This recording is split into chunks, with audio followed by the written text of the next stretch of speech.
pagi kawan-kawan semuanya, selamat datang di Media Asuransi bekerjasama dengan Indonesian Senior Executive Association (ISEA) dalam rangka program lanjut tayang kedua storytelling mengenai leadership.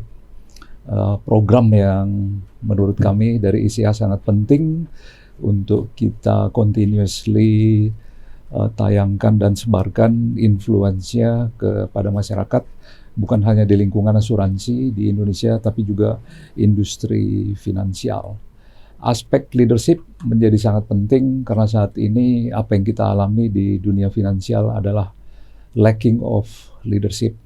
Sulit mencari tipikal yang disebut sebagai leaders karena gradasinya berbeda dengan Recording in progress. Misalnya menjadi CEO, CFO, direktur komersial, dan sebagainya.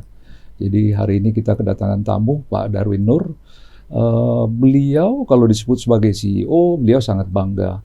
Tapi pandangan saya setelah membaca CV, ngobrol beberapa kali dengan beliau, lebih layak beliau kita sebut sebagai leaders di industri finansial non-bank. Karena pada usia yang relatif muda, beliau sudah mendapatkan amanah memimpin sebagai direktur. Umur sekitar 41 kalau nggak salah waktu itu beliau direktur, dan kemudian juga lanjut menjadi dirut. Ini adalah peristiwa yang sangat langka ya di industri kita gitu. Jadi kita ingin belajar dari beliau mengenai experience dan yang lebih penting wisdom beliau, bagaimana dulu melakukan prinsip-prinsip dasar kepemimpinan dalam kehidupannya dan bagaimana ini membawa influence. Dan tentunya yang juga sangat penting, bagaimana nanti impact, pengaruh dari statement beliau, pengalaman beliau, dan wisdomnya ini dapat kita pelajari generasi yang lebih muda atau anak-anak kita generasi yang jauh lebih muda untuk membawa industri financial non-bank di Indonesia berkembang menjadi sustain. Selamat pagi Pak Darwin. Selamat pagi. Apa kabar Pak? Pak Sabam, baik. Ya, Alhamdulillah, sehat. Kita mulai ngobrol-ngobrol nih Pak Darwin ya. Santai aja Pak. Hari ini macet di Jakarta. Oh iya. Tadi dari Meruya ke sini berapa menit akhirnya Pak? Iya, akhirnya hampir 2 jam Pak ya. 2 jam ya? Nah, dari yang normal biasanya kalau kesini sekitar 40-50 menit lah. Gitu. Iya Pak. Pak Darwin ya, amazing ya. Kita udah ngobrol kemarin di pertelepon ya. Tapi setelah saya baca lagi CV-nya itu, kalau dibawakan ke title ini, doa, ikhtiar, tawakal sebagai basis kepemimpinan ya. Ini adalah traits karakter yang jarang Pak. Bapak kemarin mengucapkannya itu, saya langsung bisa merasakan this guy is a leader gitu. Karena tidak dihafalkan gitu loh Pak Darwin. Bapak menyatakan itu dan tone suara Bapak itu, saya bisa merasakan satu aura pemimpin. Saya nggak melihat Bapak dulu sebagai direktur atau sebagai CEO, tapi leaders. Karena dari tone suara itu bisa ketahuan Pak Darwin. Jadi apa yang Bapak maksudkan dengan ikhtiar, doa, tawakal dalam menjalankan amanah? Bagaimana ini punya meaning di dalam kehidupan Bapak memimpin ribuan orang di perusahaan yang dulu juga sangat masif ya secara operasi di seluruh Indonesia. Monggo Pak Darwin. Baik, terima kasih Pak Sabam. Nah, jadi sebelum saya menjawab hal-hal yang Bapak pertanyakan tadi, mungkin izinkan saya untuk sebagai pembuka menyampaikan 2 hal. Yeah. Yang pertama, apresiasi saya, terima kasih saya kepada Pak Coki dan kawan-kawan di ISEA yang telah melanjutkan kesinambungan ISEA ini. Dan acara ini setahu saya ini adalah satu inovasi baru. Karena sebelumnya kegiatannya lebih banyak memang di bidang sharing knowledge, seminar ini dan sebagainya. Nah, jadi sebagai bentuk apresiasi saya, makanya saya memberanikan diri untuk hadir di sini. Kami yang dapat kehormatan, Pak. Enggak, kita memberanikan diri karena support saya untuk ISIA ini secara berkesinambungan, sehingga walaupun saya tidak aktif lagi di pengurus harian, nah saya sangat appreciate dalam kegiatan ini karena ada inovasi baru yang dibuat oleh teman-teman untuk melanjutkan kiprah ISEA di industri kita, khususnya di industri asuransi. Itu yang pertama. Kemudian yang kedua, saya juga ingin memberikan apresiasi nih kepada teman-teman saya di media asuransi. Saya sudah terlibat di media asuransi ini pertama kali itu tahun 2007. 2007 pada waktu kita bersama beberapa teman-teman dulu di asosiasi meningkatkan media ini yang semula itu hanya part of kegiatan dari Dewan Asuransi waktu itu, diserahkan sejumlah dana untuk memproduksi majalah. Jadi kadang-kadang terbit 3 bulan sekali atau 2 bulan sekali ininya gitu. Nah kemudian itu kita tingkatkan menjadi sebuah badan hukum yang menerbitkan majalah rutin secara bulanan. Nah, alhamdulillah berkembang, dan waktu itu kita bersama teman-teman di sini juga menggagas pengembangan produk baru, bukan produk baru lah, fasilitas baru berupa media online dan TV asuransi. Nah, hari ini oleh teman-teman ini dikembangkan dalam bentuk podcast ini. Nah, ini saya memberikan apresiasi juga nih untuk teman-teman di media asuransi yang telah mengembangkan kegiatan-kegiatan di industri media, khususnya media untuk asuransi. Jadi selamat untuk Pak Jalil bersama teman-teman. Teruslah berkarya untuk masa depan industri yang lebih baik. Amin. Nah, kemudian menjawab pertanyaan Bapak tadi, memulai ini sebagai Bapak menyebutnya sebagai pemimpin atau sebagai apa gitu. Nah, sebelum saya menjawab, mungkin saya sedikit mengambil waktu menceritakan pengalaman saya sebelum bekerja pada waktu mahasiswa, dan kebiasaan itu saya bawa setelah saya bekerja gitu ininya. Jadi mungkin ada yang melatar belakangi aktivitas saya itu karena pengalaman sebelumnya kan gitu ininya. Nah, di mahasiswa dulu memang selain aktif sebagai mahasiswa, saya juga aktif di kegiatan organisasi kemahasiswaan. Nah, ada senat mahasiswa, ada organisasi ekstra kemahasiswaan dulu. Saya ikut di himpunan mahasiswa Islam. Selama 2 tahun sebelum saya menjabat sebagai didaulat oleh teman-teman sebagai ketua komisariat dulu waktu itu secara kecil di Fakultas Komisariat, kemudian di situ saya menjadi anggota senat. Nah, saya memang sebelumnya itu senang bersilaturahmi, berorganisasi sama teman-teman, kira-kira kan gitu ininya. Nah, di organisasi itu ya memang seperti di senat mahasiswa ya formally.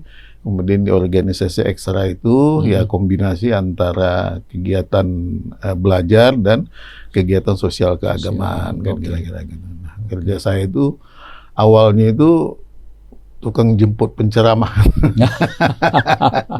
Iya, nah, Pak. jadi saya di Medan itu tahu tuh di mana ustadz di Medan, kota Medan itu, karena memang saya kalau ada kegiatan keagamaan saya menghubungi. Kalau ada kegiatan-kegiatan seminar atau apa, ya kita yang menghubungi pembicara kan kira-kira gitu. Nah, artinya they trust you untuk menghubungi, kan berarti Bapak udah punya karakter leadership sebenarnya, Pak ya? Ya, mungkin ya, karena pada saat itu ya prinsip yang saya anut itu adalah pada saat kita diberi penugasan, diberikan kepercayaan, ya kita melakukannya itu dengan sepenuh hati, secara maksimal, secara ikhlas. Ininya kan gitu. Nah, itulah yang saya jalankan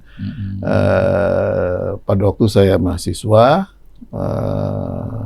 Kegiatan-kegiatan baik yang kegiatan kampus maupun kegiatan ekstra kampus kan kira-kira kan gitu. Nah, tahun 79 akhir saya diterima di Jasara Harja. Nah, waktu itu Jasara Harja merekrut tenaga-tenaga baru khususnya untuk pengembangan produk baru. Nah, jadi sebelumnya Jasara Harja ini adalah sebuah perum, perusahaan asuransi umum yang mendapat penugasan atau mandatori untuk melaksanakan program perlindungan dasar. Nah, di tahun 78 itu awalnya, tahun berkembang terus. Nah, mereka diberi penugasan oleh pemerintah untuk mengembangkan satu produk yang namanya surety bond, yang sekarang disebut dengan bonding business, kan kira-kira kan gitu ininya gitu. Nah, produk ini sendiri adalah produk kombinasi antara asuransi dengan perbankan. Jadi not purely insurance dan not purely banking business. Jadi combine antara kedua produk itu ininya gitu. Nah, setelah menjalani masa training selama 3 bulan tahun 80 itu saya resmi diterima. Saya berkiprah mula-mula di Medan, di kampungnya Pak Sabar. Tahun 80 sampai dengan awal tahun 82. Nah, pada bulan Januari saya diberitahu bahwa Pak Darwin mendapat penugasan untuk bekerja di kantor pusat. Kantor pusat. Ininya dari status saya sebagai pegawai biasalah dulu ya, dalam administrasi. Saya dipromosikan tahun 82 awal itu di kantor pusat sebagai supervisor. Ininya setelah 2 tahun ininya. Nah, jadi semua itu selama saya jadi pegawai itu ya apa yang saya lakukan itu sebagaimana dulu saya pernah beraktivitas di organisasi, ya do the best sepanjang yang maksimal Anda bisa lakukanlah itu dengan sebaik-baiknya kan kira-kira kan. Nanti penilaiannya itu kan ada ke atasan kita. Jadi awalnya dari situ, walaupun sebagai manusia tentu kita punya mimpi juga kan kira-kira kan gitu. Tapi pada tahapan itu apa yang kita lakukan adalah yang terbaik yang bisa kita lakukan untuk kepentingan organisasi di mana kita berkecimpung. Nah, kalau di pekerjaan ya untuk kepentingan perusahaan di mana ya kita ini kira-kira itu aja yang awal-awal itu. Itulah yang kira-kira Bapak Darwin maksudkan sebagai ikhtiar niat kita sebagai manusia, sebagai pegawai, diikuti dengan doa, diikuti dengan tawakal. Inilah basis Bapak sejak menjadi mahasiswa misalnya sampai bekerja, sehingga karakter itu nggak pernah berubah gitu ya Pak ya?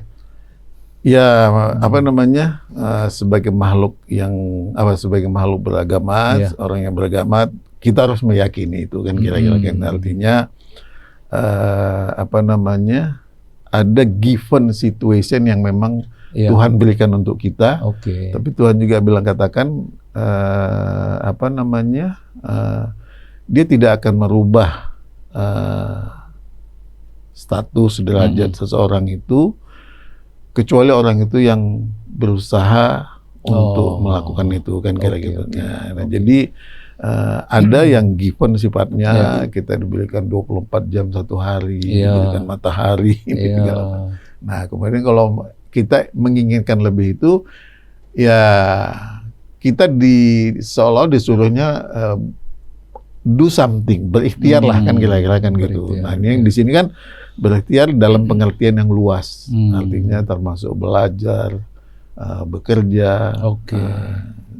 Dan itu yang kita lakukan secara optimal. Nah, diiringi tentu dengan doa karena apapun yang kita kerjakan, harus kita iringi dengan doa karena yang paling menentukan adalah Tuhan sendiri kan gitu. Nah, kemudian yang kedua, setelah kita bekerja, berdoa, ya hasilnya kita pasrahkanlah kepada Allah, yang Maha Kuasa, karena Dialah yang menentukan kan kira-kira kan gitu. Belum tentu sesuatu yang baik menurut kita, baik menurut Sang Pencipta kan kira-kira kan gitu. Jadi ini, supaya kita jangan frustasi juga kan. Jarang soalnya Pak Darwin yang berbicara ke basis ini. Saya sering membawakan, kalau saya mengajar webinar misalnya, saya bilang amanah, ihsan, tawakal, itulah prinsip dasar kehidupan saya, leadership saya. Ada yang mengkritik Bang Darwin. Mereka bilang, Pak Sabam, kenapa sih mencampurkan urusan surgawi dengan duniawi gitu? Padahal Bapak dengan tegas 2 minggu lalu ditelepon bilang, ya ini Pak Sabam, inilah yang mau saya ceritakan gitu. Bapak firm di situ. Bapak nggak bilang misalnya visi misi perusahaan adalah menjadi yang terbaik di dunia. Itulah yang lazim dalam ukuran visi misi di dunia. What do you think, Pak? Iya kan gini Pak, kita ini adalah makhluk ciptaan yang Maha Kuasa. Keberadaan kita di sini di dalam ajaran Islam yang saya anut, tujuan pencipta kita ini adalah untuk penghambaan dan pengabdian. Jadi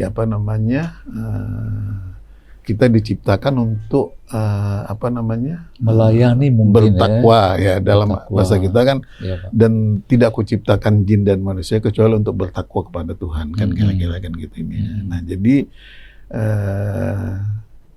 at the end, pada akhirnya nanti kita akan kembali kepada yang Sang Pencipta kita kan gitu. Nah jadi selama kita hidup di dunia, ya kita diberi, yang saya katakan tadi, given situation, kemudian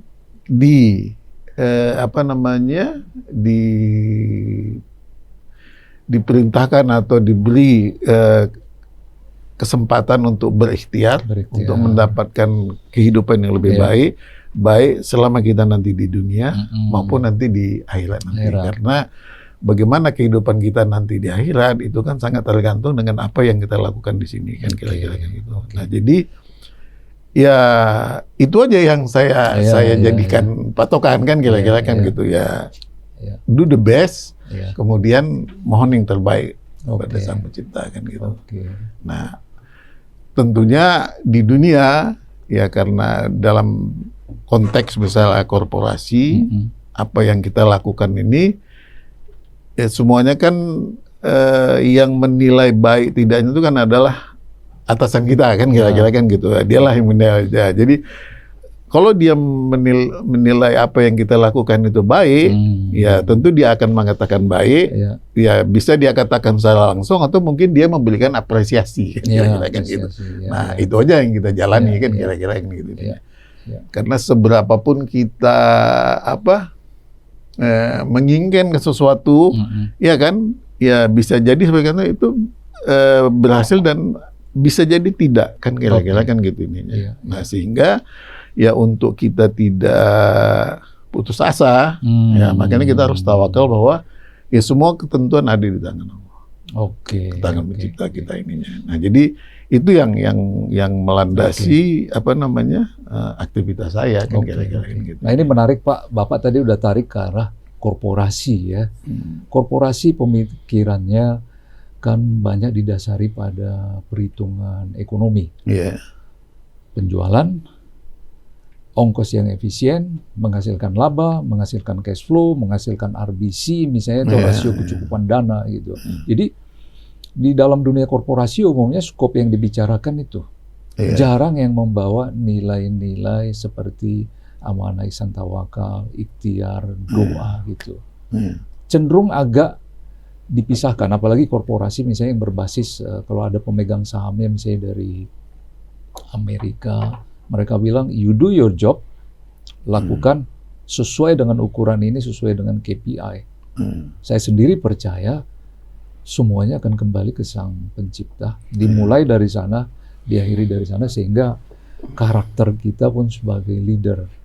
Jadi maksud saya Pak Darwin, bagaimana Bapak membawa ini ke dalam tim Bapak yang ribuan orang pada saat Bapak menjadi direksi atau menjadi dirut?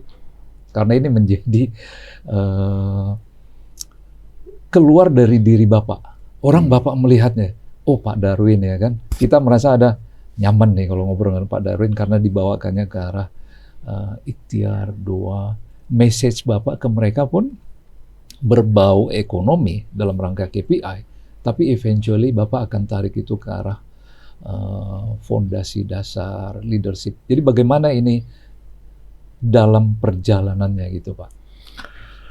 Nah gini Pak Sabam, apa namanya, tadi saya katakan bahwa ikhtiar dalam arti luas kan kira-kira kan gitu nih. Jadi kita disuruh berikhtiar pada waktu kita mahasiswa, ya ikhtiar kita itu yang secara optimal ya belajar dan belajar kan kira-kira kan gitu ininya gitu. Nah dan belajar itu pada waktu kita menjadi apa namanya karyawan atau menjadi staf di perusahaan itu tidak berhenti karena status kita sebagai mahasiswa udah selesai kan kira-kira kan gitu.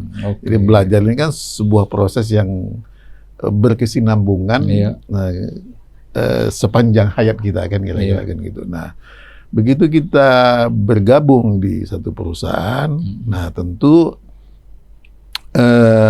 perusahaan tentu punya apa namanya, punya mekanisme, punya sistem kan kira-kira kan gitu. Nah kita sebagai newcomer yang masuk ke perusahaan, tentu kan harus beradaptasi dengan perusahaan kan kira-kira kan gitu. Kemudian kita juga diberi kesempatan dan bahkan diharuskan untuk mengikuti berbagai macam level pendidikan, training baik di dalam maupun di luar negeri kan gitu ininya gitu. Nah seiring dengan berjalannya waktu, seiring dengan meningkatnya posisi jabatan, nah pendidik itu kan makin fokus. Kita tahu sebenarnya oh rupanya apa namanya kehendak dari the owner of the company itu tujuannya adalah ini kan kira-kira kan gitu. Nah, jadi bagaimana ya at the end sustainable growth. Sustainable growth. Dia kepingin itu kan gitu ininya. Jadi kalau dianalogikan secara sederhana, ibarat sebuah pohon, pohonnya itu tumbuh subur, dia rindang, karena bisa menaungi banyak pegawai, banyak orang kan gitu ya kan. Tapi the owner of the pohon ini kan dia mau pohon itu juga berbuah memberikan hasil untuk dia kan kira-kira kan gitu ininya. Jadi oh kita tahu ini yang dimaui oleh owner itu ini kan kira-kira kan gitu ininya. Nah sehingga kita difasilitasi, dididik, diberikan pengetahuan itu semua adalah bagian dari ikhtiar yang kita jalani. Itu kan bagian dari ikhtiar pada waktu kita ikut training. Nah, mendalami apa produk surety bond yang waktu itu masih langka ya kita apa namanya disekolahkan sampai ke apa namanya ke Zurich, ke London kan kemudian ke Korea untuk melihat bagaimana itu. Nah, itulah yang coba ilmu itu kita implementasikan di pekerjaan di mana kita bertanggung jawab kan kira-kira kan gitu ininya gitu. Nah semua itu kan ikhtiar Pak Sabang. Nah itu semua. Nah kembali lagi saya katakan tadi ya do the best. Nah, pada saat Anda melakukan ikhtiar berdoalah kan kira-kira kan gitu. Nanti hasilnya ya orang yang akan melihat ininya gitu. Jadi artinya Bapak mengajak tim untuk kembali ke fundamental kehidupan waktu Bapak memimpin pada level manajer, kepala divisi, sampai akhirnya menjadi direksi, itulah warna yang Bapak bawa. Dan Bapak nggak ingin memisahkan misalnya kehidupan dunia dulu deh, kita pakai ukuran ekonomi. Nggak mungkin ya Pak Darwin ya? Iya. Itu apa ya, inherent ya, melekat ya, embedded ya, melekat ya. Nah di dunia yang sekarang Pak Darwin, justru terjadi pemisahan Pak. Nantilah urusan surgawi, bahasanya itu at least di pengalaman saya gitu. And now you bring it to the table sebagai fondasi dasar. kepemimpinan, dan itu membawakan aura influence kepada tim Bapak, dan akhirnya ke tim Bapak akan membawa itu ke arah klien, pemegang saham pun termasuk yang mendengar, Pak ya. Jadi kalau saya lihat dari sejarah itu, amazingly nih Pak Darwin ya, saya panggil Bang Darwin supaya kita sama-sama dari Medan lebih dekat. Orang sekarang bilang, usia muda menjadi direksi ya katanya kan. Ada yang umur 31, 37 gitu ya. Bapak pada zaman itu sudah melakukannya, Pak. Usia 41 menjelang 42 Bapak udah menjadi direktur di Jasara Harja kita. Itu sangat-sangat jarang pada zaman itu, Pak. Saya jadi direksi itu umur 52 kalau nggak salah gitu. Dan saya sudah bangga, saya muda di antara ini ya, bukan menjelang pensiun menjadi direksi. What makes you, ya tentunya keputusan pemegang saham ya, tapi kan you learn something from the history, Pak ya. Bapak itu dipercaya apa yang menjadi faktor, kalau ada hubungannya dengan ikhtiar, doa, tawakal tadi, bagaimana dia menjadi sesuatu yang correlated dalam konteks kepemimpinan dan managing perusahaan yang sangat besar. Ya, itu kembali lagi ke cerita kita tadi Pak, ya, Pak. Sabam kan kira-kira kan gitu ininya gitu. Nah, sebagai kepala keluarga kita adalah pemegang amanah untuk keluarga kita kan gitu ininya.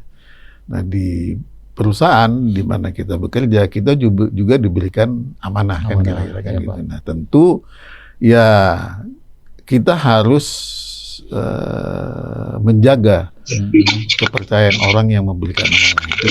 Kemudian secara menjaganya seperti apa? Ya lakukanlah itu sebaik mungkin, lakukanlah itu secara seikhlas mungkin, ya kan. Nanti ada saja jalan Tuhan menolong kita, kan gitu. Yang penting sepenuh hati, nah, ya. Ya, jadi saya ya mungkin ini kisah-kisah kecil ya, yang pengalaman pada waktu mahasiswa memimpin komisariat ininya gitu ya. Satu waktu ada kegiatan kemahasiswaan lah. Ini kita bikin student work camp. Jadi pergi ke agak ke pedalaman sedikit lah ya kan, berkemah ininya. Waktu mahasiswa kan biasanya semuanya serba pas-pasan Pak. Limited budget, dan minta sumbangan kemana-mana kan kira-kira kan gitu ininya gitu. Nah, semuanya udah tertata rapi. Nah, pada saat berangkat memang udah dijanjikan ada sama satu senior yang akan membantu untuk konsumsinya kan kira-kira gitu. Nah, unfortunately pada hari pas kita mau berangkat sudah ada di bis, kita singgah ke rumahnya untuk mengambil bekal itu, tiba-tiba ada satu peristiwa yang mengakibatkan senior itu juga harus meninggalkan kota pada waktu itu, sehingga wah ini nggak ada ininya, jadi ini gimana kira-kira bagaimana konsumsi kita kan kira-kira gitu. Nah, tapi ya itulah surprisingly ternyata di antara peserta yang kita bawa itu ada anak-anak mahasiswa baru lah, kita kan udah senior kan kira-kira gini. Kita bawa ada salah satu orang tuanya yang memang dulu kalau di perkebunan itu disebut ADM lah ya, administrator perkebunan. Kebetulan wilayah di mana kita akan melakukan kemah di situ itu ada di wilayah pekerjaan dia kan kira-kira gitu ininya gitu.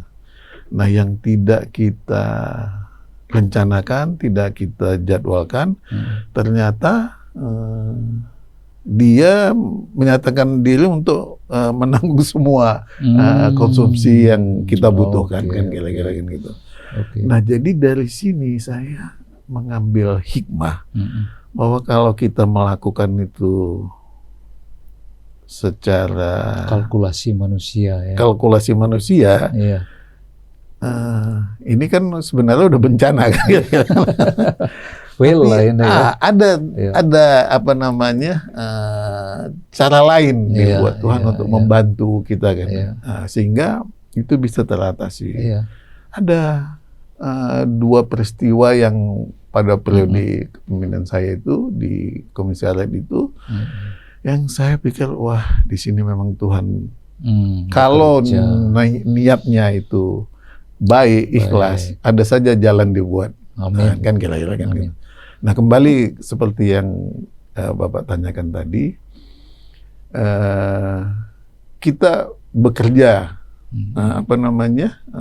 secara maksimal, secara ikhlas, nanti ada saja jalan. Kira-kira kan gitu ininya yang membantu kita untuk ya pertama tentu bisa menyelesaikan pekerjaan itu sendiri, kemudian memberikan impresi kepada mungkin pimpinan, kepada apa dia melihat mungkin kan gitu, ini anak ini kok seperti apa, kira-kira kan gitu ininya, sehingga akhirnya ya dari awalnya kita karena saya menjalani riwayat pekerjaan itu dimulai dari yang paling rendah sampai yang paling tinggi kan, kira-kira kan gitu ininya. Jadi mungkin mungkin. Nah, hal-hal itulah yang dinilai oleh atasan kita sehingga dia memberikan apresiasi dan kepercayaan, kira-kira gitu. Konsistensi Bapak mengenai ikhtiar, doa dan tawakal itu mulai dari zaman mahasiswa, masuk pertama kali status masih sarjana muda, sambil kuliah, dan Bapak jaga ini sebagai suatu pemahaman sekaligus basis kehidupan ya Pak ya. Dan itu terbaca oleh tim Bapak, oleh klien maupun pemimpin yang menarik Bapak untuk menjadi ini. Sehingga akhirnya Bapak bilang tadi, saya nggak ngerti, saya nggak bisa kalkulasi, ini udah merupakan satu kegagalan. Tapi terjadi pembalikan without you knowing mungkin kan. Jadi pada akhirnya membawakan itu kembali ke konteks amanah datang dari Sang Pencipta, pasrah aja sepenuhnya di ininya gitu Pak ya. Dan ini kembali nih Bang Darwin adalah karakter yang jarang ya, karakter yang jarang, sehingga setelah Bapak menjadi direktur beberapa tahun, kemudian diangkat menjadi dirut beberapa tahun. Masih ingatkah Bapak misalnya statement apa yang datang dari pemegang saham waktu itu, waktu diberikan amanah yang lebih tinggi dan Bapak menjalaninya dalam jangka waktu yang 2 periode kalau nggak saya salah hitungnya dari ininya. Iya, saya pertama kali diangkat itu akhir 95. Akhir 95 sampai dengan tahun 2008 lah ininya. Nah, jadi waktu itu posisi saya udah di kalau di pegawai itu jabatan yang tertinggi itu kan kepala divisi kan gitu kan. Setelah itu kan ininya gitu. Nah, suatu hari direktur yang membawa saya bilang, Pak Darwin, itu tahun 95, Bapak Pak Darwin ke departemen kan, waktu itu masih di bawah departemen keuangan, belum ada kementerian. Jumpain Pak ini katanya. Oh ya, ngapain Pak? Nggak ada, dia mau ngobrol-ngobrol aja, dia nggak tahu dia mengundang tamu gitu. Nah, posisi saya waktu itu kan saya bertanggung jawab di bidang teknik ya Pak ya? Teknik ya, produksi Jakarta, lah. Ya, operasional kan kira-kira kan gitu. Operasional. Nah, dia orang yang latar belakangnya orang keuangan, akuntansi kan kira-kira gitu. Which is away from your background knowledge ya, jauh kira-kira gitu. Nah, mulai dia cerita tentang rasio ini, ini Bapak ini maksudnya apa ini? Sempat shock juga ininya kan gitu. Nah, tapi ya karena itu bidang pekerjaan kita digeluti ya, kita cerita gini. Udah gitu aja, nggak ada apa-apa ininya gitu. Mungkin dia hanya ingin melihat physically orang ini seperti apa, penampilan seperti apa. Tidak disebut saat itu sebagai dalam rangka fit and proper. Enggak. Waktu itu enggak sebut. Dia hanya karena dari direktur yang membawa saya bilang, kamu pergi ke sana, dia mau kenalan sama kamu, kan gitu aja kan. Dia bilang ini kan gitu. Nah, seminggu kemudian tahu keluar surat, ya saya bilang, oh rupanya itu maksudnya dulu kan gitu. Ininya kan kira-kira seminggu gitu. setelah pertemuan ya? Iya, seminggu setelah pertemuan. Iya. Itu masih menterinya waktu itu masih Pak almarhum Mari Muhammad. Mari Muhammad. Ininya gitu. Iya, iya. Jadi belum ada kementerian dulu Iya, yang iya. ininya gitu. Iya. Nah, jadi ya sebelumnya kan kita apa namanya interaksinya dengan atau direktur kita aja kan kira-kira kan gitu ininya. Nah, kita berusaha untuk apa namanya berbuat yang terbaik yang kita bisa sehingga ya prinsip kita bekerja dulu ya semua masalah yang ada di bawah kita itu harus berhenti di meja kita kan kira-kira kan gitu ininya gitu. Kecuali untuk hal-hal yang memang keputusan harus diminta kepada ini tapi jangan bawa masalah sama bos kan kira-kira kan gitu ininya kan kira-kira gitu. Nah itu completed staff work ya Pak ya. Jadi apa namanya pada teman-teman saya juga bilang ini. Nah, jadi memang apa namanya kesempatan yang diberikan kepada saya untuk menjabat sebagai kepala divisi itu ternyata memberikan pengalaman yang sangat berharga kan kira-kira kan gitu ini. Nah tadinya saya tahun 80 masuk ke Jakarta atau setelah saya lama menangani di bidang bonding hampir 10 tahun dari mulai pelaksana administrasi sampai dengan kepala bagian. Kepala bagian itu saya kepala bagian underwriting, asuransi, klaim itu udah saya jalani semua sampai saya inspektorat. Inspektorat di perusahaan yang membawahi bidang bisnis bonding ininya gitu. Nah, setelah itu di tahun 90 saya ditugaskan untuk memimpin sebuah cabang Ujung Pandang di Riau. Sebelumnya saya di Pekanbaru Riau. ya. Oke Pak. Sana saya selama 1 tahun. Kemudian saya pindah ke Ujung Pandang yang sekarang namanya Makassar ya. Di situ ya kurang dari 2 tahun lah, 1 tahun setengah ininya gitu. Nah, terus saya dipindah ke kantor pusat ininya gitu. Nah pada awalnya pikir, wah ini kok direksi ini gimana, ini lagi enak-enaknya kita lagi di cabang pindah ke pusat kan kira-kira kan gitu. Baru ya. Tapi ya ternyata hal yang dulu kita pikir ini gimana nih kita ya memang kita dulu orang dari pusat beda ini tapi ternyata kesempatan yang diberikan untuk memimpin divisi itu karena dia kan membawahi operasional perusahaan di seluruh Indonesia. Jadi wawasan pengetahuan kita, relasi yang harus kita ini kan lebih luas di situ. Nah, itulah yang menjadi apa namanya? Sebagian bekal yang membantu kita apa namanya menjalankan tugas-tugas sebagai board of director lah, member director itu berjalan selama ya 4 tahun setengah lah sebelum saya diangkat sebagai direktur utama gitu ininya. Pak Darwin, kita sambil minum mungkin, udah haus juga, sambil kita lihat bila ada query di chat box, ada nggak kira-kira pertanyaannya? Atau bila ada misalnya di antara kawan-kawan yang hadir, raise hand untuk bertanya langsung ke Pak Darwin. Juga sudah hadir, terima kasih juga.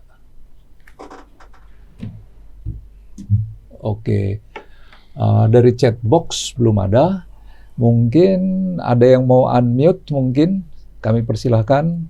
Ada Bu Endang, Pak Rahmat Noto Wibowo, Ramli Feros, kami persilahkan. Bila ada query, penasaran dengan apa leadershipnya Bang Darwin, ya, yang buat saya sih amazing ya, usia sangat muda dan berbasis kepemimpinannya tidak lepas dari tawakal, doa, dan ikhtiar. Kalau nggak kita lanjut Pak Darwin ya. pada akhirnya tugas leadership itu menggroom another leader, suksesor Bapak ya. Bagaimana Bapak melakukannya dalam keseharian, kolaborasi, koordinasi? Apakah Bapak misalnya menuntut anak buah datang ke tempat gue dirut, direktur, lewat sekretaris, lihat dulu nanti saya lagi sibuk atau tidak gitu. Playing field-nya itu bagaimana Pak? Dalam membina generasi mudanya. Nah, jadi kan begini, keseharian kita sejak kita mahasiswa, Iya Pak. kemudian kita bekerja menjadi apa namanya koleha lah dari teman-teman yang ada di perusahaan. Iya. Nah, itu kan apa namanya ya dia mengalir ya bersahaja aja. Ini namanya apa namanya koleha lah kan gitu ya teman-teman ininya kan gitu ininya. Jadi tidak membuat atau tidak menciptakan barrier atau jarak antara kita dengan bawahan. Iya, Pak. Kita pernah jadi bawahan pada saat menjadi atasan kita tahu bagaimana perasaan bawahan kira-kira kan gitu ininya gitu. Nah cuman yang kita tanamkan itu bahwa masing-masing dari kita itu diminta pertanggungjawaban dari artian kita diberikan amanah. Nah, katakanlah misalnya sebagai kepala divisi, ya kita punya amanah ini ininya. Nah, teman-teman kepala bagian itu kita tahu, oh ini tugas divisi kita ini, ya kan, sudah tertuang nih, ya kan. Nah, kita punya RKAP, punya corporate plan dan sebagainya kan kira-kira kan gitu. Nah, ini apalagi misalnya kalau di cabang kan gitu kita punya target kan gitu ya kan, produk yang apa compulsory seperti apa, yang non compulsory bonding bisnis ini seperti apa kan kira-kira. Ini penulisan kita ini jadi apa tanggung jawab kita bersama. Nah ini ya kita kerjakan sama-sama kan kira-kira kan gitu. Ininya, gitu. Nah jadi kita juga tidak membuat sekat-sekat atau barrier untuk supaya menghalangi teman-teman untuk bisa berkomunikasi dengan kita kan kira-kira jadi jalan aja, karena memang ya mungkin dari apa namanya dari dulunya waktu kita mahasiswa juga kehidupan ini ya jadi dia mengalir aja gitu. Karena menarik tadi Bapak menyebut kata-kata kita. Kalau bos kan biasanya saya direktur, saya kepala divisi, ini tugas kita, KPI kita, kamu laksanakan gitu. Bapak bahasanya we, kita gitu. Jadi ada semacam unsur kesetaraan di antara Pak ya. Karena kalau nggak bersama, nggak terjadi kan power itu Pak ya. Dalam rangka menjadi. Kira-kira begitukah ininya Bapak? Iya, jadi kan apa namanya amanah yang diberikan kepada kita untuk memimpin suatu unit, iya Pak, iya kan, itu kan dipercayakan kepada kita sebagai penanggung jawabnya, iya Pak, dan tanggung jawab itu ada pada kita dan seluruh tim yang ada di bawah kita kan kira-kira kan gitu. Nah sehingga penugasan ini itu adalah penugasan kepada kita semua di unit di mana kita bertanggung jawab kan kira-kira kan gitu. Sehingga ini penugasan untuk kita mari kita kerjakan secara bersama-sama sesuai dengan pembagian tugas yang udah dibuat oleh perusahaan. Ada job description-nya, ada apa namanya bagian-bagian siapa yang bertanggung jawab, siapa yang harus mengerjakan apa kan kira-kira kan gitu. Jadi itu aja yang kita sampaikan kepada mereka. Jadi ya mungkin atas dasar itu ya rasa kebersamaan itu ya mungkin membuat teman-teman juga apa namanya lebih kuat, lebih ini kan gitu intinya.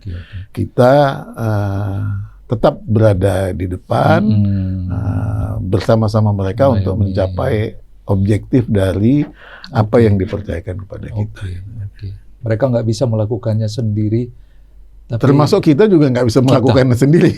Oke, this is a teamwork ya. Iya, kan kira-kira kan gitu kan. Iya. Kita sebagai individu kita kan punya keterbatasan juga. Iya, Nggak mungkin kita iya. ini mengerjakan semua kan. Baik. Gitu. Makasih Pak Darwin. Ini ada pertanyaan nih. Pak Suhardiman mau menyampaikan langsung. Pak Suhardiman, unmute mikrofon. Saya lagi di jalan nih, Pak. Sabar. Izin bertanya. Pak Suhardiman, monggo Pak. Silakan di unmute. Assalamualaikum Pak Darwin. Pak Saban, selamat pagi. Ini Pak Darwin ini Pak, saya salah satu muridnya Pak Darwin, Pak, anak didiknya Pak Darwin. Orangnya, Pak. Oke Pak. Jadi memang saya mengikuti juga beliau dari pertama. Beliau sempat jadi kepala cabang saya Pak di Makassar, Pak. Iya. Ya. Saya melihat beliau itu tenang untuk menghadapi suatu permasalahan. Ya, saya cuma minta trik-triknya bagaimana sih Pak?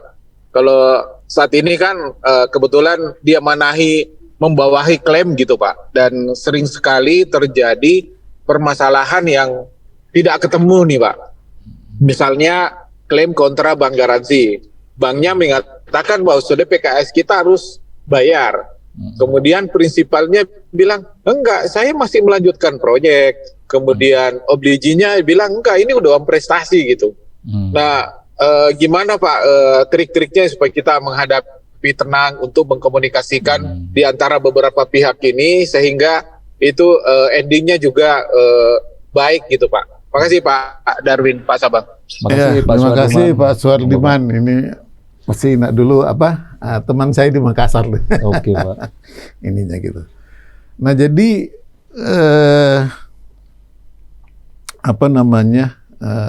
dia aku cerita ini tentang bonding bisnis kan kira-kira kan gitu. Jadi sebenarnya kan begini, ada istilah jangan mengunderwrite klaim kan kira-kira kan gitu ininya gitu. Jadi kalau udah ada klaim, ya klaim itu harus diselesaikan kan kira-kira kan gitu ininya gitu. Nah, jadi proses underwriting klaim itu dilakukan pada saat awal bersamaan dengan perancangan produk kan kira-kira kan gitu. Nah, di situ semua hal harus kita pertimbangkan kan kira-kira kan gitu ininya. Nah, jadi kalau ya sekarang kan sudah lebih canggih lagi, ada manajemen risiko kan kira-kira kan gitu.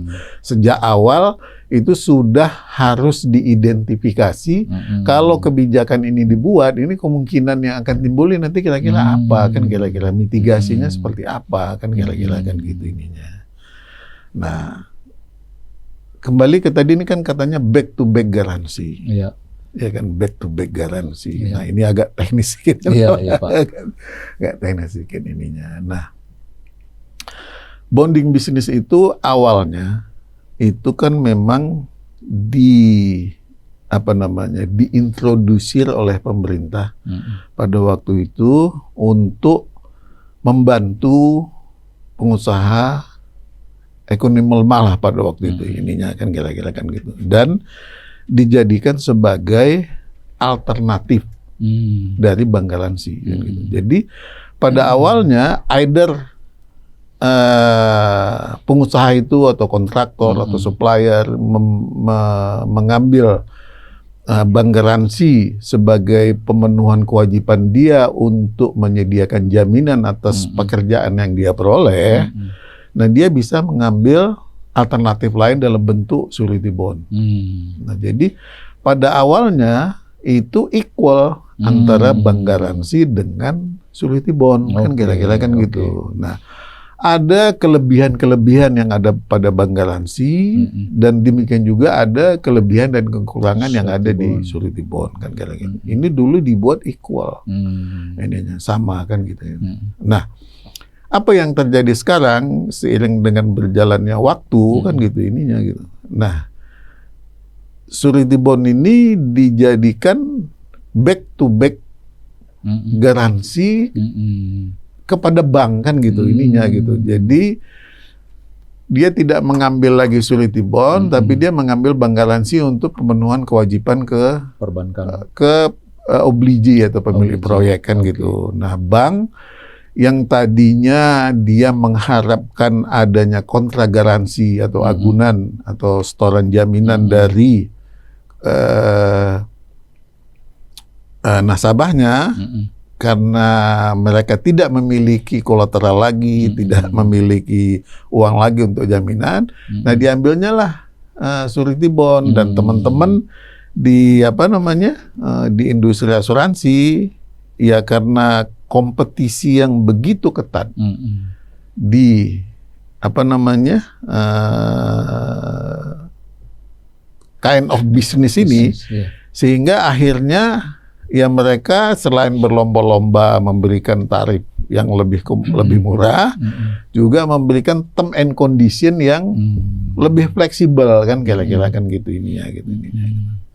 Nah sehingga pada saat terjadinya klaim ini kan semua berpegang kepada written apa yang tertulis di dalam term and condition, kan kira-kira kan gitu ininya. Kontraktual lah ya. Kontraktual kan, kira-kira kan gitu. Nah karena bargaining posisi teman-teman asuransi ini pada waktu negosiasi dengan bank, ya quote unquote tidak selevel, kira-kira kan gitu.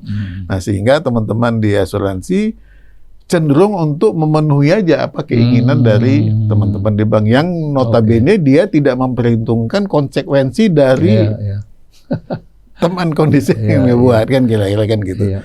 Ininya gitu. Nah di samping lagi itu tadi yang dikatakan Pak Sudarman, ada rejection dari kontraktor. Oh saya belum gagal, saya masih mau bekerja, kan gitu ininya. Nah itu kan sebenarnya secara sederhana bonding itu adalah perjanjian tambahan dari perjanjian pokok. Jadi underlying kontraknya itu, kontrak pokoknya adalah kontrak antara si obligi dengan si prinsipalnya, kontraktornya. Nah kita selaku surety company itu menjamin pemenuhan kewajiban prinsipal terhadap obligi sesuai dengan ketentuan yang ada di dalam kontrak. Iya kan? Nah, sehingga term and condition kita itu adalah term and condition yang ada di dalam kontrak, ditambah exception kalau misalnya kita membuat exception di term and condition bond kita. Tapi pada umumnya term and condition bonding ini adalah mengikuti term and condition yang ada ini. Nah, jamak terjadi memang kontraktor-kontraktor atau pengusaha yang dinyatakan default itu mau menerima secara legowo bahwa dia dinyatakan one prestasi atau non perform, kan gitu ininya. Nah kalau sudah demikian ya tentunya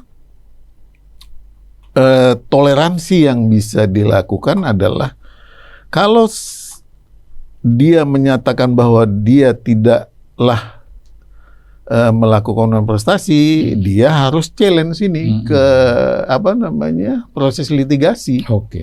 Ininya gitu. Nah kalau proses litigasi itu ditempuh, baik itu melalui pengadilan atau arbitrase, menurut saya itulah yang bisa dijadikan listening surety company kepada obliginya atau kepada beneficiary-nya bahwa ini ada permasalahan, ya kan? Nah, sementara ini masih ada permasalahan, ya ini kita tunggu dulu nih endingnya seperti apa gitu. Nah, kalau misalnya nanti sudah ada putusan dari pengadilan atau arbitrase, nah tidak ada alasan lain kecuali bagi surety company untuk memenuhi kewajibannya, karena itu kan janji yang harus dipenuhi, kan gitu ininya gitu. Artinya sejauh ada open communication, obligi, prinsipal dalam rangka surety, bond dan sebagainya termasuk ke pihak perbankan, sebenarnya bisa solve ya Pak ya, sejauh bisa dikomunikasikan.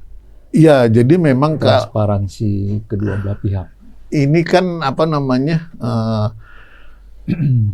pemutusan hubungan kerja pernyataan pemutusan hubungan kerja oleh Bliji terhadap prinsipalnya itu kan adalah sudah ultimate goal dari mandeknya komunikasi antara para pihak kan kira-kira kan gitu ininya gitu. Iya. Nah, Obliji juga sebenarnya dia nggak mau proyek ini gagal karena sebagai pimpinan proyek dia juga kan bertanggung jawab. Jadi pemutusan kontrak itu apa namanya memberikan konsekuensi juga kepada pimpinan proyek itu kan kira-kira kan gitu ininya. Nah, sehingga komunikasi yang sudah buntu ini ya apalagi kalau misalnya banyak di tengah jalan apa quote unquote prinsipal atau kontraktor yang nakal.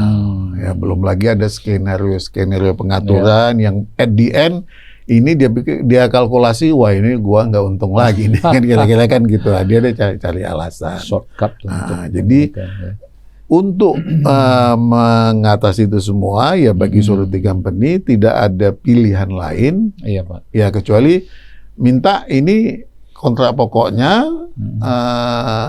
dibawa ke litigasi ininya minta bawa ke court misalnya atau arbitrase ya minta ini diputuskan apakah pemutusan kontrak itu sudah sesuai dengan kontrak pokoknya atau tidak. Kalau sudah sesuai ya unconditionally Surety Company harus bayar kan kira-kira kan gitu. Semua punya konsekuensi. Semua punya konsekuensi. Makasih Pak Darwin. Ini banyak pertanyaan nih Pak Darwin. Makasih Pak Sabang. Bu Endang. Mungkin saya bacakan aja. Seingat saya pada waktu Bapak menjabat sebagai Direktur UT Jasara Harja pernah mendapat penghargaan dalam penerapan GCG di lingkungan industri asuransi. Mohon pencerahannya, upaya apa yang saat itu dipersiapkan sehingga mendukung penerapan good corporate governance? Wah ini pertanyaan berat nih dari Bu Endang. Bisa jadi skripsi S2, S3 nih Pak. Makasih Bu Endang.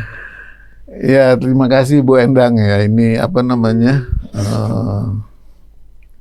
kalau kita apa namanya cerita tentang GCG ini cerita panjang kan kira-kira kan gitu ininya. Jadi sebenarnya seperti yang saya katakan di awal tadi, ya kan, sebelum GCG ini diintroduce kan kira-kira kan gitu. Sebenarnya kan sudah ada juga pedoman-pedoman, panduan-panduan dan etik yang harus apa namanya dipegang teguh dan dilaksanakan oleh perusahaan kan kira-kira kan gitu. Nah GCG ya memang membantu apa namanya perusahaan beserta seluruh jajarannya untuk kembali lagi seperti yang Pak Sabang katakan, chief, iya kan, apa yang menjadi visi misi perusahaan yang dibuat oleh ininya kan gitu. Jadi sarana yang membantu kita sebagai pelaksana untuk memenuhi tujuan pencapaian tujuan dari diadakannya perusahaan kan kira-kira kan gitu ininya gitu. Nah tentunya kembali lagi tadi kan gitu. Nah GCG ini kan tidak bisa kita kerjakan sendiri kan gitu. Kita harus kerjakan ini secara bersama-sama. Nah secara beruntung kita konsep ini kan dibawa sudah atau diintrodusir ke industri sudah relatively apa namanya lengkap lah kan kira-kira kan kita hanya perlu melakukan adjustment terhadap apa namanya nature bisnis kita, lingkungan kita kan kira-kira kan ini konsep ini yang at the end tujuannya kan membantu kita untuk apa namanya yang saya katakan tadi sustainable growth. Sebagai the owner of the company dia kan pasti menginginkan keberlanjutan perusahaan ini. Sebagai the owner of the company dia menginginkan hasil dari apa namanya dibuatnya perusahaan ini, investasi dia lah kan kira-kira kan gitu. Nah GCG ini ya kan membantu dia dan juga membantu kita untuk bisa mencapai hasil itu tadi kan gitu. Oke. Melalui penerapan prinsip Baik. transparan, Iya. akuntabel, responsibel, independen dan sebagainya. Nah, ujung-ujungnya kan tentu Iya, Pak. konsistensi kita di dalam menerapkan prinsip-prinsip GCG itu di dalam keseharian dalam menjalankan perusahaan itu. Iya, Pak. Nah, cuman kan ya ada juga yang kadang-kadang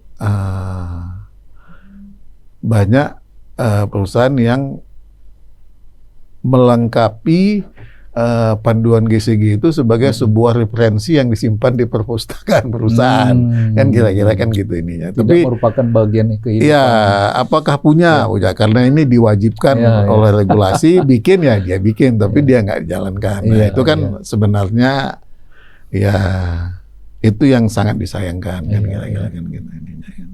Baik. Makasih Pak. Jadi Bapak mengasumsikan GCG itu adalah bagian dari keseharian.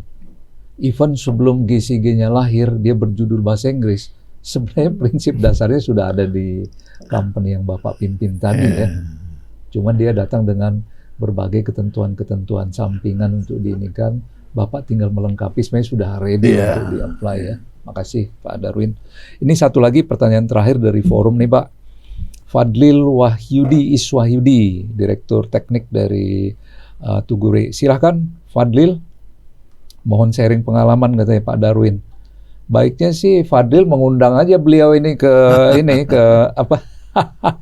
ke Tugure nih. Koneksi saya masih. Fadlil, unmute mikrofon. Yes Pak, terima kasih Pak Sabam. Ini mungkin koneksi agak nggak bagus karena masih di jalan. Mohon sharing pengalaman aja Pak Darwin dalam memimpin perusahaan. Pasti ada pressure to grow ini, bagaimana perusahaan untuk growth lebih banyak, kemudian profit juga lebih banyak. Namun yang ingin saya dapat sharing dari Bapak adalah bagaimana untuk menyeimbangkan Pak antara pressure to grow dengan long term sustainability dari company. Karena di industri kita mudah sekali untuk mendapatkan instant growth, tapi pada akhirnya mengorbankan long term sustainability dari perusahaan Pak. Itu Pak, terima kasih banyak sebelumnya. Terima kasih Pak Fadlil, monggo Pak Darwin. Ya ini memang jamak lah kan, artinya sebagai dia owner ya dia kepingin, kalau kita tadi analogikan pohon itu berbuah lebat terus kan, Iya. ya kan, menginginkan ini. Tapi sebenarnya kan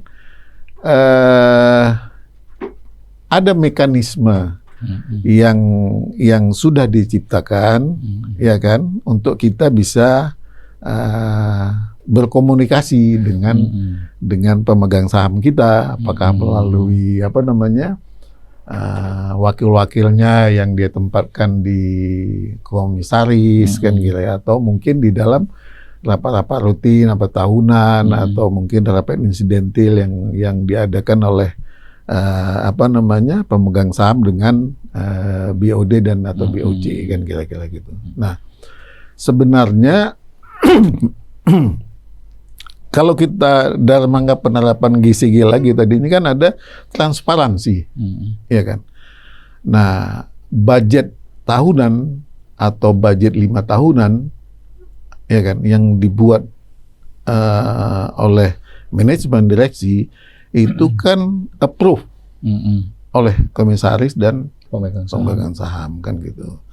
Nah, di sini ya kita juga tentu membuat budget itu berdasarkan data-data, angka-angka, dan kemampuan kapasitas yang ada pada perusahaan kan gitu. Nah semua, nah karenanya kan media asuransi secara periodik itu kan membuat best insurance kan kira-kira kan gitu. Nah kemudian ada top 10 kan kira-kira kan gitu. Nah di industri juga udah tersedia tuh data-data, ya kan, berapa gross premium, yearly growth-nya setiap tahun berapa, kemudian kita dengan kapasitas yang ada di perusahaan kita, itu kita market share kita berapa kan kira-kira kan gitu ininya gitu. Gitu. Nah, jadi kita komunikasikan sama pemegang saham kita, ini posisi kita itu kira-kira ada di sini. Ininya dengan kapasitas yang ada pada kita, sumber daya dan sebagainya. Ini yang kita capai, pertumbuhan rata-rata mungkin sekian persen. Nah, kalau you meminta lebih, nah, tentu ini kan ada konsekuensinya kan kira-kira kan gitu. Jadi kita mencoba untuk menjelaskan kepada mereka ya kemampuan perusahaan ini, kapasitasnya ini seperti ini kan kira-kira kan gitu. Nah, benar tadi kalau misalnya kita di pressure untuk mendapat lebih, ya kan, untuk jangka pendek mungkin bisa kan kira-kira kan gitu ya kan, tapi in the long run itu kan mengorbankan perusahaan kan kira-kira kan gitu ininya. Nah, ini kalau misalnya pressure-nya baru sebatas itu jamak-jamak aja kan gitu. Ada juga pemegang saham yang lebih jauh masuk mengintervensi, mengarahkan, oh you harus begini, harus begini. Nah, itu kan bencana untuk kita kan gitu ininya. Tapi kalau sepanjang permintaan itu, dan itu hal yang wajar, hal yang normal kan gitu. Nah, melalui data-data, kemudian positioning kita, nah kita coba komunikasikan sama ininya kan kira-kira kan gitu. Nah, kalau misalnya dia bisa terima, ya ini dia artinya ya kalau dia nggak bisa terima ya apa namanya pilihan kan ada pada kita. Ya kan. Atau kalau dia mau modali tambahan sebagai pemegang saham. Iya kan. Nah, kalau misalnya kita mau instan, dan kita lihatlah beberapa perusahaan yang apa namanya hari ini kan bermasalah, ya kan. Nah, itu kan kita lihat ini kok tiba-tiba ini kok bisa begini, baiknya ini kan gitu. Tapi tiba-tiba dia, nah itu akhirnya resiko dari keputusan yang kita ambil menyimpang dari kaidah-kaidah yang normal itu nanti akan tertimpa kepada kita secara pribadi kan kira-kira kan gitu. Nah, sehingga sebagai seorang apa namanya BOD atau CEO manajemen ya kita juga harus bisa mengatakan tidak kan kira-kira kan gitu ininya. Nah, tentu ya tidak itu dengan berbagai macam argumentasi kan gitu. Nah, kalau kita tapi biasanya kalau misalnya kita sudah secara komprehensif menjelaskan itu semua ya good shareholder itu dia juga kan mau menerima dan dia juga kan punya wawasan, punya ini kan gitu. Dia nggak mungkin mengharapkan yang apa namanya yang aneh-aneh kan kira-kira gitu. Itu yang bisa di-sharingkan ya. Baik, makasih Pak Darwin. Mudah-mudahan kawan kita Fadlil bisa memahami dan nanti melakukan strategi yang relatif serupa di perusahaan yang dia pimpin. Tapi Pak ya, yang namanya pressure itu kan apalagi badan usaha milik negara state-owned enterprise itu everyday kan. Return bagus berarti ada pertanggungjawaban. Yang kadang-kadang ini kan telepon unwritten ya Pak ya. Tapi how do you handle Pak ya? Kalau saya melihat periodenya nggak putus dari direktur menjadi dirut gitu ya. Saya punya keyakinan banyak pressure formal, informal di dalam proses ini gitu. Bagaimana Bapak menjaga marwah perusahaan itu, prudence-nya yang Bapak bilang tadi, ya sejauh ada analytics jelaskan, they can accept, mereka bisa menerima gitu. Tapi dalam realita kan nggak semudah itu ya Pak Darwin ya. Jadi ya memang apa tuh Bapak kan menggarisbawahi BUMN lagi. Kan gitu. Ini jangan ada. Ya memang di dalam kehidupan ini kan kita tidak selamanya menjumpai hal yang semua enak-enak aja kan gitu. Smooth kan gitu kan. Ada juga lah ya kan? Kerikil-kerikilnya yang kadang-kadang membuat kita nggak bisa tidur juga kan gitu ininya gitu. Jadi Pak. sebenarnya yang paling berat sebagai manajemen itu kan tanggung jawabnya kan kira-kira. Kalau kerjanya kan kerja bareng-bareng, bahkan lebih banyak anak buah kita yang kerja dari kita kan kira-kira kan gitu. Cuman tanggung jawabnya yang terakhir ada sama kita kan kira-kira kan gitu ininya kan gitu ininya gitu. Nah sehingga kalau ada hal-hal yang ya adalah, saya tidak mengatakan bahwa semuanya mulus, tidak pernah ini ada kan kira-kira kan gitu. Cuman ya itu tadi kalau kita sudah bekerja secara berikhtiar, secara maksimal, berdoa, tawakal kan gitu ya kan. Nah, saya bilang tadi sebagai manajemen ya kita juga harus bisa mengatakan tidak dengan segala konsekuensinya. Kan kira-kira kan gitu ininya. Pada akhirnya kan tangan mencencang, bahu memikul katanya kan gitu Pak. Ya kan? Nah, jadi ya itu pilihan memang. Itu tidak mudah, saya juga bisa merasakannya. Ya kan? Nah, kalau memang kita ya saya punya pengalaman itu. Hanya kebetulan shift by the bell kan kira-kira. Oke. Karena tahun 95 pada saat pertama kali diangkat akhir itu ya, dari mulai periode kepemimpinan nasional itu ada di Pak Harto, kemudian Pak Habibie, dari situ ke Gus Dur, Ibu Mega, sampai ke Pak SBY. Nah itu terakhir kan gitu. Jadi ada 5 kepemimpinan ini.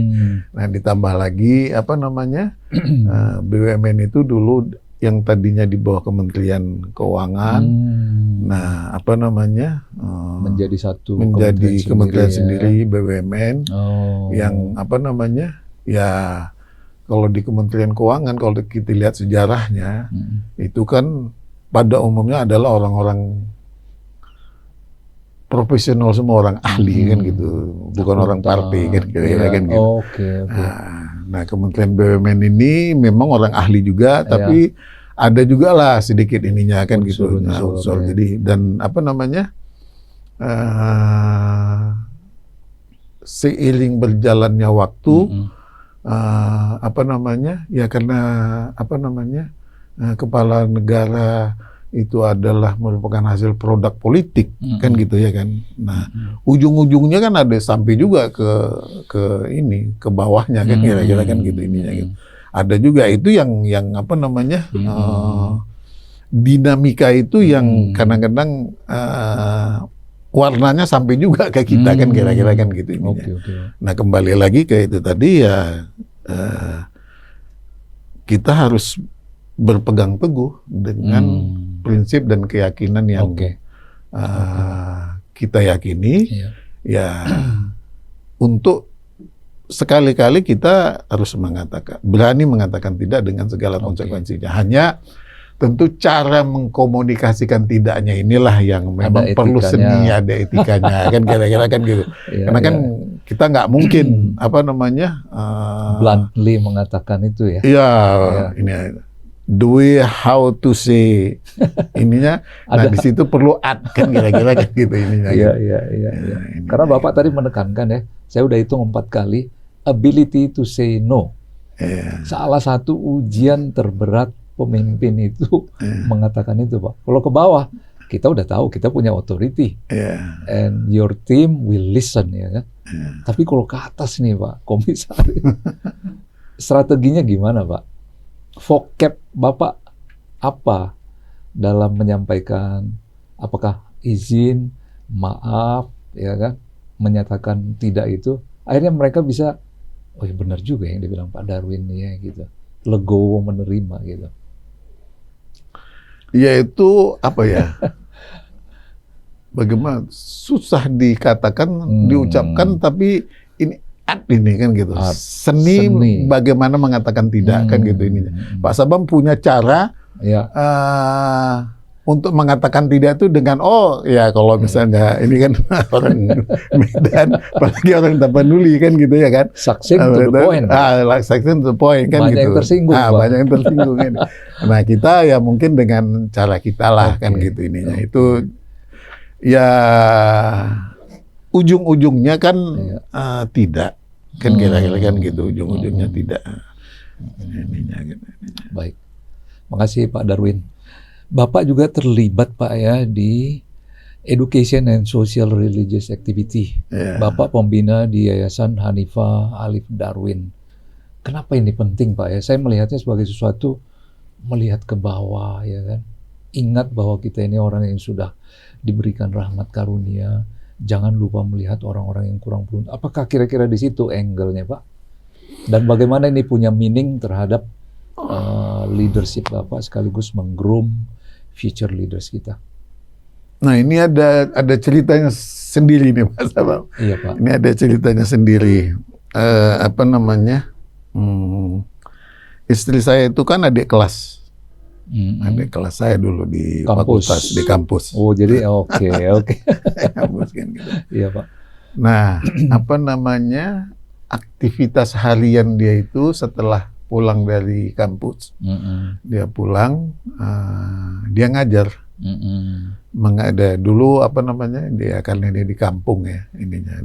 Dia bilang mengajar mengaji alif bata. Sekarang kan namanya udah Iqra kan gitu ininya. Kalau dulu kan alif bata karena dulu kan itu nggak ada saksi ya di tulisannya ya kalau alif bata. ada tetap ada tulisannya. Tapi karena ibu mertua saya almarhum itu ya di kampung itu apa namanya ketua pengajian lah kan kira-kira. Nah jadi singkat cerita dia ini apa namanya kesehariannya itu setelah selesai dari kampus ya dia membantu ibunya ngajar ngaji di kampung kan kira-kira kan gitu. Nah pada waktu terjadi krisis moneter 97-98 kita kan pada waktu kita menjabat banyak kan aktivitas kita baik di dalam maupun di luar kan gitu. Jadi kadang-kadang karena kita menjabat direktur operasional, kerjasama lintas batas, kerjasama ini belum lagi apa namanya treaty segala macam penugasan. Setiap tahun ada aja lah penugasan keluar kan kira-kira kan gitu, dan itu kan semua kita dibayar dengan dolar kan kira-kira kan gitu. Ininya Pak. Gitu ininya. Jadi simpanan apa namanya tabungan dolar itu yang setelah kita pulang ada simpan kita akumulasikan. Nah itu kan nilainya secara relatif waktu itu bisa membeli sebuah ruko lah kira-kira kan sebuah ruko di Tangerang sana di Tangerang Selatan ininya gitu. Nah ini apa namanya mau kita bikin apa ini kan kira-kira kan gitu ininya gitu. Nah karena dia memang apa namanya passionnya dulu tuh dia ngajar anak-anak kan gitu ya, bidang pendidikan ininya. Nah dia apa namanya, kita bikin sekolah anak-anak aja di samping sekolah ngaji kan kira-kira kan. Nah, waktu itu saya bilang ya kalau misalnya di luar pendidikan keagamaan, mau juga pendidikan anak usia dini, ya you harus belajar lagi kan kira-kira kan gitu ininya. Nah sehingga kita beli terus. Istri saya itu melanjutkan pendidikan master di bidang pendidikan di UNJ dulu, di UNJ ininya gitu. Nah itulah apa namanya cikal bakal, jadi udah 23 tahun itu kita terus berjalan. Ya alhamdulillah dia berkembang sampai sekarang. Amin. Apa namanya ya. Tidak terlalu besar, ada kira-kira muridnya di sekolah apa namanya anak usia dini itu ada kira-kira 150, kemudian di pendidikan bahasa Arab dan tahsin itu ada 75, jadi hampir sekian 200 sekian lah Oke. kan gitu. Nah, itu awalnya memang di 5 tahun pertama ya kita ikut mensubsidi lah kan kira-kira. Nah, tapi sekarang dia sudah bisa membiayai dirinya sendiri. Dia itu berkembang jalan ininya, dan itu apa kita jadikan sebagai apa namanya project masa depan. Iya, Masa depan. iya. Ya kan, kita apa namanya yang pertama ya alhamdulillah sekarang situ ada hampir 70 orang yang bisa beraktivitas di Wow. situ. Amazing. Ada murid-muridnya ya lebih kurang 200. Iya, Pak. Nah, itulah apa namanya sumbangsih kita dalam rangka apa namanya tadi ya mendidik ikut berpartisipasi mendidik generasi muda atau generasi ini kan dimulai dari balita anak-anak kan, pembiasaan itu ininya gitu. Nah, jadi itu kegiatan-kegiatan sosial yang memang apa namanya saya dan istri menjalankannya itu ininya gitu, sebagai sebuah kegiatan sosial. Baik. Terima kasih Pak. This is an amazing story Pak Darwin, banyak inspirasinya. Nanti pertanyaan terakhir nih Pak dari saya, what will be your message kepada generasi muda kita yang ada di Zoom atau mungkin nanti yang mendengarkan di YouTube-nya Media Asuransi, generasi muda loncat dari satu pekerjaan ke pekerjaan yang lain, dinilai cenderung malas, tapi pada dasarnya mereka kreatif gitu. Bapak amazingly di usia 41 menjelang 42 bisa menjadi direksi. Apa kira-kira yang Bapak akan sampaikan ke generasi muda kita?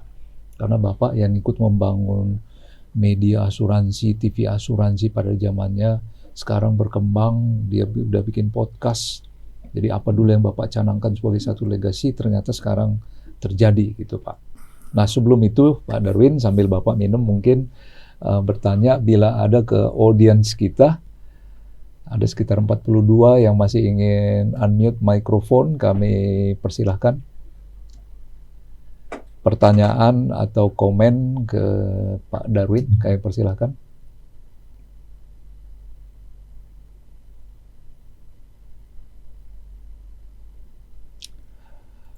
Baik, sementara ini nggak ada message Pak Darwin. Tadi kita udah bercerita mulai dari Bapak sarjana muda, bekerja, menjadi direksi di usia muda, Bapak mempertahankan doa, ikhtiar, tawakal sebagai fondasi utama kehidupan di dunia keseharian maupun di dunia pekerjaan, which is jarang gitu. Nah, generasi muda menunggu biasanya semacam pencahayaan, Pak ya. Apa sih yang bisa saya pelajari dari Bang Darwin Nur ini? Kira-kira apa yang ingin Bapak ini kan Pak deliver ke mereka? Karena sekarang saya melihat leadership yang lacking di industri ya Pak ya. Berbakat menjadi CEO, direksi, direktur teknik, direktur keuangan cukup banyak Pak. Tapi yang membawa aura kepemimpinan itu jarang. Makanya leaders itu memang barang yang langka, and you have it Pak gitu. Nah mereka membutuhkan itu untuk Bapak isi melalui message yang akan kita deliver di sini. Monggo Pak. Ya, apa namanya, hidup ini kan pilihan Pak Sabah. Iya. Iya, Pak. Ya kan, hidup ini pilihan. Dan apa namanya,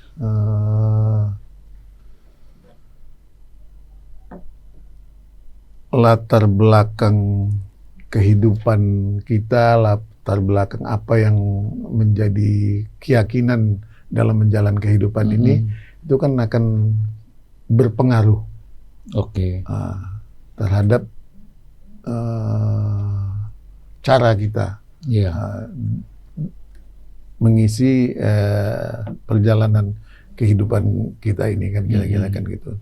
Nah saya kan gitu selalu ya kembali lagi ke awal ininya gitu. Awal cerita kita tadi apa namanya meyakini bahwa kita diciptakan oleh Yang Maha Kuasa, kemudian untuk mengabdi, menghamba, untuk kemudian nanti kita pada saatnya akan kembali lagi, ya kan? Nah, selama kurun waktu antara kita dilahirkan sampai kita nanti akan kembali, nah ini kan medan perjuangan yang banyak tantangan. Banyak tantangan yang harus kita isi. Iya, Pak. Nah, kemudian di situ ada pedoman sebenarnya. Ya, masing-masing agama kan dia punya kitab suci. Di dalam kitab sucinya itu ada guidance kan kira-kira kan gitu. Ininya gitu. Nah, saya memilih kan kira-kira kan gitu ininya gitu. Nah, bahwa memang Sang Pencipta mengatakan ya berikhtiarlah. Berikhtiar. Kalau kamu menginginkan yang lebih, berikhtiarlah kan kira-kira gitu. Nah, tapi jangan lupa untuk berdoa dan tawakal, pasrah, karena yang menentukan itu saya, bukan kamu kan kira-kira kan gitu ininya. Ini gitu. satu kesatuan ya, Pak. Nah, ini kan merupakan rangkaian satu kesatuan perjalanannya kan gitu ininya. Nah, jadi kita disuruh berikhtiar, kemudian ya kita sebelum makan aja kita berdoa kan kira-kira kan gitu ya kan. Ikhtiar itu satu tarikan napas dengan doa kita. Nah, kemudian ya apapun hasilnya nanti, ya kita harus menerima itulah yang terbaik yang dibuat oleh Sang Pencipta untuk kita kan kira-kira ininya gitu. Nah, jadi ya kalau bahasa agamanya ya kita mensyukurilah apa yang diberikan untuk kita ininya. Tapi tidak berarti kita harus berpasrah diri, tidak melakukan apa-apa kan gitu. Ada upaya. Ada upaya. Nah, ininya. Do the best. Let the result to the God kan kira-kira kan gitu. Amin. Mantap Pak Darwin, terima kasih banyak, sangat menginspirasi. Kawan-kawan yang ada di Zoom, mohon aplaus untuk Pak Darwin Nur. Terima kasih banyak. Ada Pak Indra Kataria Situmeang di sini. Iya. Pak Indra, apa kabar bos? Ada Pak Ridwan Tewarang, Ibu Endang, Ibu Mami. Ya, Pak, terima kasih kawan-kawan. Pak Coki kalau nggak salah ada di lokasi. Mohon izin masuk Pak Coki, Ketua Indonesian Senior Executive Association, untuk penyerahan plakat kepada beliau, sekaligus kita nanti berfoto bersama. Mohon izin kawan-kawan, kita on cam sebentar menjelang jam 11 ini. Pak Coki, monggo Pak. Apa kabar Pak? Baik, Pak. Ayo, aduh Pak Coki. Makasih Pak Coki. Luar biasa. Iya, Pak. Kita banyak belajar ini. Iya. Ini sudah. Yes. Ini ada sedikit token of appreciation. Oke.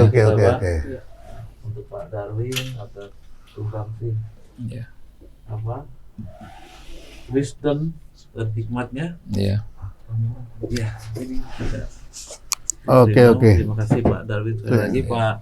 Tentunya Pak Sabam juga terima kasih Pak. Sama-sama Pak. Ya, Sama-sama. untuk waktunya. Ya. Terima kasih Pak Darwin. Terima kasih Pak Coki. Ya. Saya banyak Baik. belajar Pak Coki. Wah, Saya tadi dengar inspirasi luar biasa, Pak ya. Darwin. Sangat menginspirasi. Makanya saya bilang ini kan karena ketua yang manggil kita harus jadi kan gitu. Ininya gitu. Semua artinya. sama kayak Bapak tadi Iya. bilang kan kita. Iya, Pak. Kita gunakan Kita. kata-kata Iya. kita. Kita sama kan kira-kira. Jadi Dia bilang, Pak Coki bilang, Pak, ketua ISIA itu Pak Darwin, saya penggantinya. Betul, tetap Pak Darwin. ya apa namanya ini kan apa menginspirasi kita bahwa Inspirasi. apa namanya eksistensi Asia itu terus Perlu kita jaga. karena ya sekecil apapun Ya. dia akan memberikan kontribusi pada perkembangan industri Amin. yang sama-sama Amin, kita Pak. cintai. Ya, Amin. terutama Ini pada ya, para senior-senior kita, Iya. ya kan? Ya, Banyak yang kita bisa belajar dari Iya. wisdomnya. Foto bersama kawan-kawan yang di Zoom, mohon izin on cam 1 menit. Terima kasih Pak Yudi Erista, Catherine Birgit, Bona Pandiangan, Ramli Forest, Anggreni, Ricky Majan. Oke, silakan Eca.